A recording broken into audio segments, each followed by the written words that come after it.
आजची रेसिपी आहे मसाला वांगी किंवा भरलेली वांगी. हे पहा, मी इथे छोटी छोटी मस्त अशी काटेरी वांगी घेतलेली आहेत. मसाली वांगी किंवा भरली वांगी करताना नेहमी छोट्या वांग्यांचा वापर करावा, खूप चविष्ट लागते. आणि इथे घेतलेलं आहे मी शेंगदाण्याचं कूट. एक छोटी वाटी मस्त शेंगदाणे भाजून त्याचा असा भगर असा कूट करून घ्यायचा. जास्त बारीकही ठेवायचा नाही, जास्त मोठा देखील कूट इथे आपल्याला वापरायचा नाही आहे. आता इथं घेतलेलं आहे 1 चमचा हळद, 1 छोटा चमचा जिरे पावडर, 1 छोटा चमचा धणे पावडर,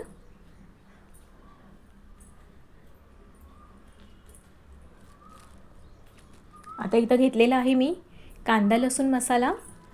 इथे मी 2 चमचे बरोबर मोठे 2 चमचे कांदा लसूण मसाला वापरलेला आहे. हा जास्त तिखट नाही आहे. तुम्ही देखील कोणताही कांदा लसूण मसाला इथे वापरू शकता. आणि हा घेतलेला आहे 1 चमचा, 1 ते 1.5 चमचा मी घरगुती मसाला. आपल्या घरात जो वापरण्यात येतो, म्हणजे रोज आपण जेवणासाठी जो घरगुती मसाला वापरतो तो घेतलेला आहे. आणि इथं मी घेतलेला आहे लसूण आणि कोथिंबीर. इतकंच घेतलेलं आहे वाटून मिक्सरला. लसूण आणि कोथिंबीर वाटून त्याची पेस्ट करून घेतलेली आहे. आणि चवीप्रमाणे मीठ. आता यावरती आपल्याला तेल देखील ॲड करायचं आहे. छोटा चमचा एक तेल घेतलेला आहे. हे सर्व मिश्रण एकत्र कालवून घ्यायचं आहे व्यवस्थित.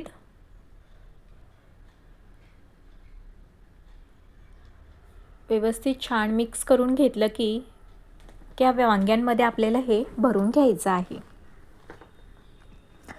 वांगी पण खूप छान छान अशी काटेरी छोटी छोटी वांगी निवडायची बरं का. मसाला वांगं करताना किंवा खारं वांगं करताना खूप चविष्ट लागतं.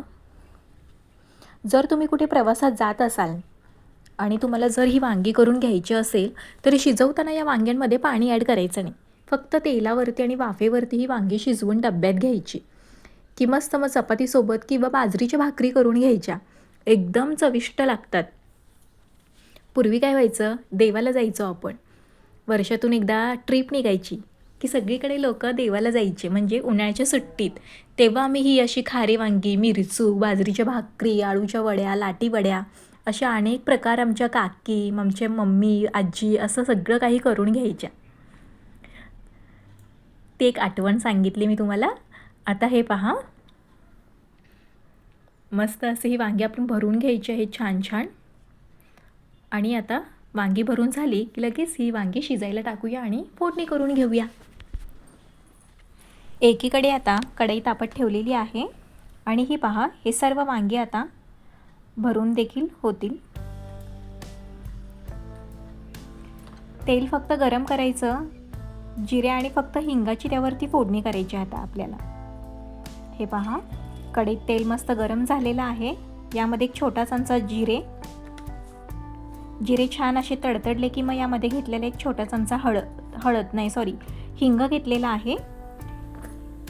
हिंगाची आणि जिऱ्याची आपल्याला यामध्ये फोडणी करून घ्यायची आहे. सर्व मसाले, हळद आपण या मसाल्यांमध्येच मिक्स करून कालवून ही वांगी भरून घेतलेली आहे. त्यामुळे डायरेक्ट आता ही वांगी आधी तेलावरती छान फ्राय करून घ्यायचे, मस्त वाफलवून घ्यायचे तेलावरती.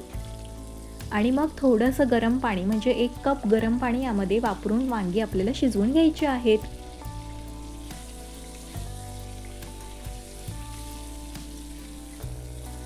हे पहा, तेलावरती छान अशी गरम करून घ्यायची वांगी, सर्वत्र हलवून घ्यायची व्यवस्थित.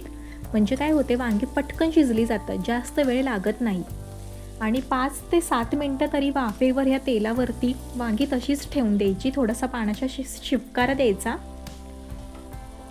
म्हणजे थोडंसं पाणी शिंपडायचं त्यावरती. आणि मग ती वांगी तेलावरती 5 ते 10 मिनिट म्हणजे साठी ठेवून द्यायची, 5 ते 7 मिनिटांसाठी. म्हणजे वाफेवर व्यवस्थित आधी अर्धी कच्ची वांगी शिजली जातात.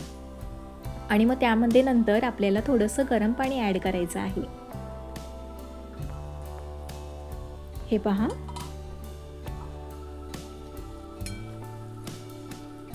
कसं तेल देखील सुटलेलं आहे. आता यामध्ये राहिलेला हा मसाला, वांगी भरून जो राहिलेला हा मसाला आहे तो पण यामध्ये ॲड करून घ्यायचा आहे.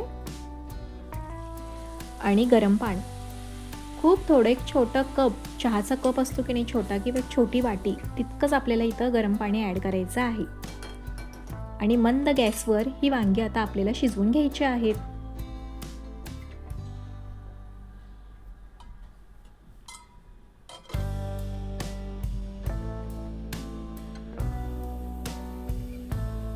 पाहूया आता शिजलेत की नाही वांगी ते.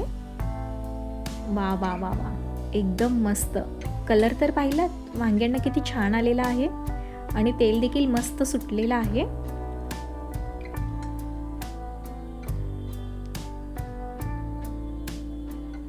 आणि वांगी जास्त हलवायची नाहीत बरं का, नाहीतर त्यातला आतला मसाला बाहेर येऊ शकतो. म्हणून एक वांग मी तुम्हाला तोडून दाखवते.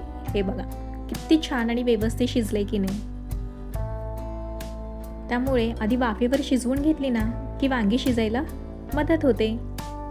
आहे की नाही छान आणि मस्त रेसिपी. अशा छान छान रेसिपींसाठी सबस्क्राईब करायला विसरू नका आणि एक लाईक या वांग्यांसाठी नक्की करा. परत भेटूयाच, तोपर्यंत बाय बाय.